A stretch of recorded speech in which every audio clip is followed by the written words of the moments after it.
Hi, my name is Chrissy Man, also known as Boho Supercar Girl. I run 6 e-commerce businesses, and basically the whole goal of why I do these businesses is not to make a buttload of money, even though that would be fantastic. It's basically to live a full and fun life and not be dictated by the stresses of life, but be able to retire young and basically surf every day.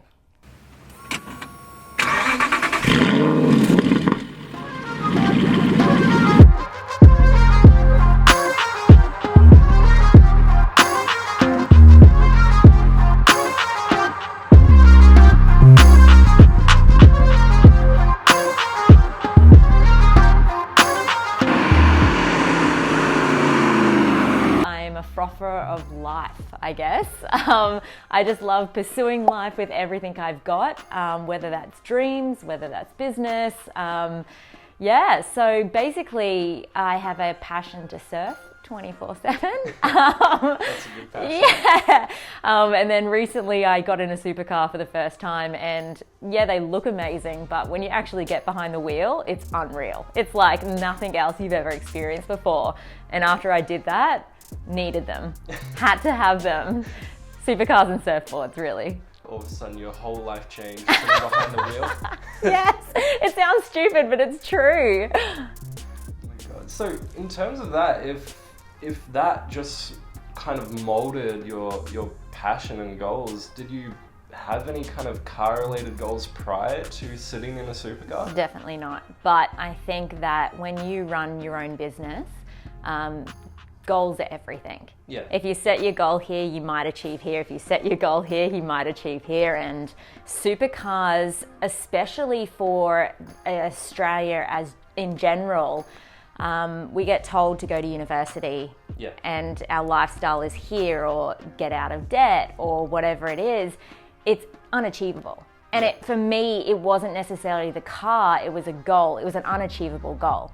So yeah, to not just own one supercar, but at the moment 3 supercars, it was a goal that I needed to achieve, and it made me work so hard to achieve that goal, but it happened, and it happened in such a short amount of time because I wanted nothing else but a supercar and a surfboard.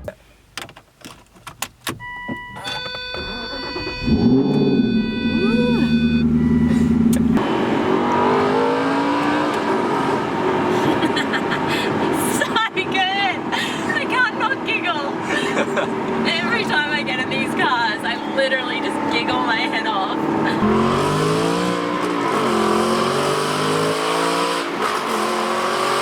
Something that's interesting is you've gone a little bit different around your supercar collection. You went for an Audi R8, a Lotus Evora, and an Aston Martin Vantage.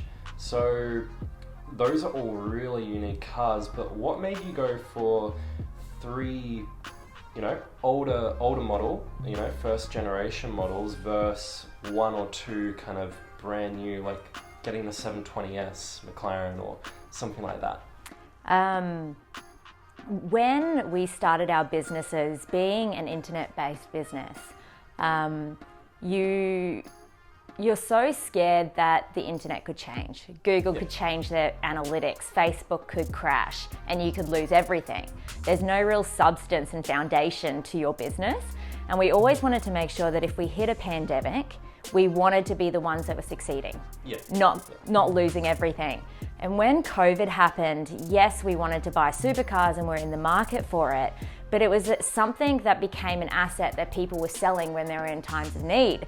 Yeah. So I don't want to say we're capitalizing on people's hard times, but we were able to buy these cars ridiculously cheap, and the whole goal necessarily isn't to keep them, but it's continually just rotate through different cars and experience different cars. So we bought all of them at a ridiculously good price, and the whole goal is to eventually flip them, make money, then buy another one and experience that car for maybe a year, sell it, buy another one with the profit. So in the end, you're getting free cars, you're actually getting paid to own these cars.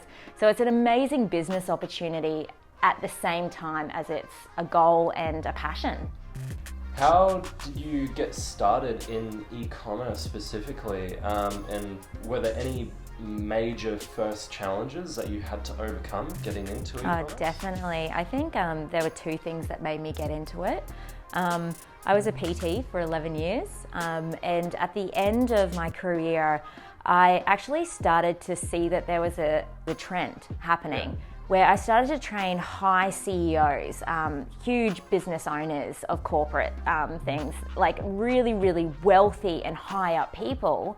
They used to come to me and say, I want to lose 10 kilos in 3 months. Yeah. But when they started to train, say 5 days a week, eating chicken and broccoli, they actually started to put on weight and not actually lose it. And it really came down to stress, and there's physical stress and then there's emotional stress. So my philosophy was, if people came to me that worked really hard and were very stressed, I used to say, okay, you're going to lose 10 kilos, but you're going to train once a week and you're going to eat, a pretty average diet, have chocolate if you want chocolate. And the people that ended up training once a week and ate a pretty average diet ended up losing more weight than people that were training 5 days a week. Yeah. It's because they're actually honoring their body.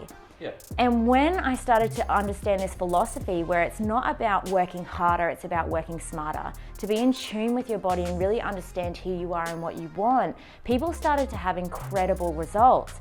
And then I sort of brought it back to life and my goals and my dreams of wanting to be successful and wanting to make a lot of money. And I didn't want to end up like these people. Yeah. I wanted to make a lot of money but not ruin my body. So how do I achieve a lot but then not ruin myself? So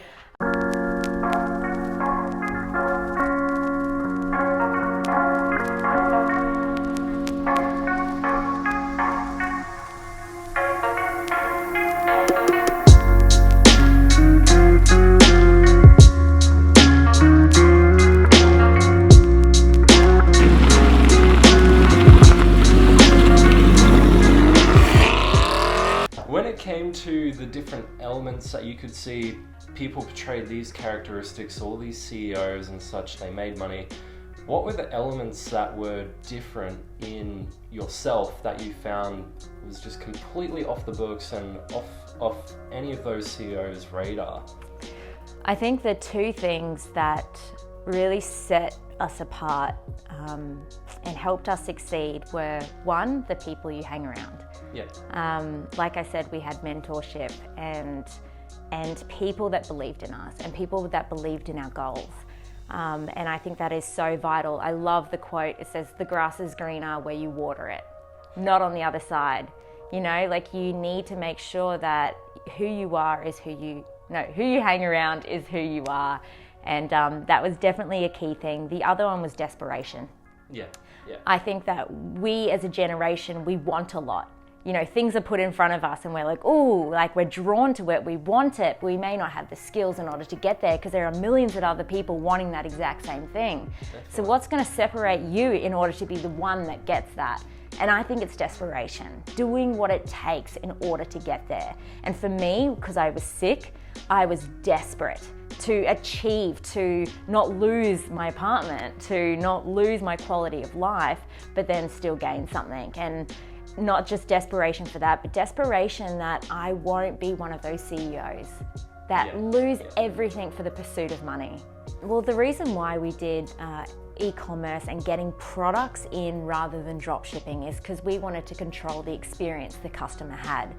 And we got to a place where we were running for about 1.5 years and we started to be selling quite a lot of product in that time.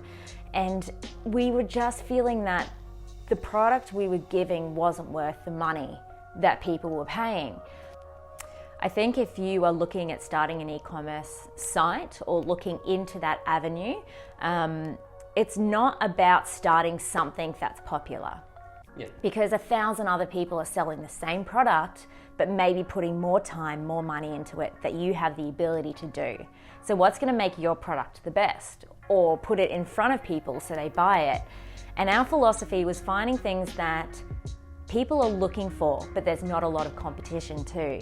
The other side of that is something that you can sell for a profit. If I'm selling cheap rings or something, I'm not going to make a lot of money from it because you can only sell them for a certain amount of money. So it's finding something that you can get quite a lot of profit for it. When you then get the profit, it's not so I can take all the profit, but it's so I am able to then put money into the packaging and the experience of it. Yeah. When you are selling a brand, for 6 businesses, we have a responsibility that when customers come to our site, we want to ensure that they trust us, that we have quick and efficient shipping, and we have a great product. Yeah. Now, I think it's just really important that we listen to our customers. Instead of chasing the income, I want to chase the client. I want to chase the customer, and I want to make sure they're having the greatest experience, and I think it'll build naturally. Yes, there's things you can do to build the site and to get ads or Facebook or Instagram, but basically I just want to make sure that I have a great product and then the customer is happy with that product. Yeah.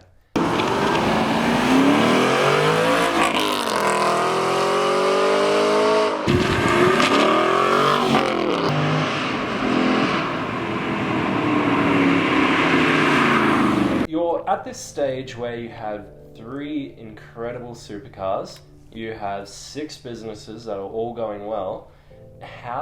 What are your future goals, and what do you actually do to make sure you achieve them? Gosh, I think if you ask me in 3 months, it might be completely different. At the moment, like I said, I do want a lot of money. I want to build big empires and I want to have a massive influence. But basically, I want to, it sounds stupid, but I want to encourage and empower people. And yeah, I want to write a course and I want to write books, but I really just want to encourage people to chase their dreams. Like I was a PT, I want to encourage people to say, hey, work smarter, not harder. Yeah. I want to see mums that are working their whole life and they never get to spend time with their kids. I want to show them that there's another way, that they can actually do these e-commerce businesses and quit their jobs and actually invest into their children. I basically just want to encourage and empower people. And if I can make money along the way, that's great, but that's my ultimate goal.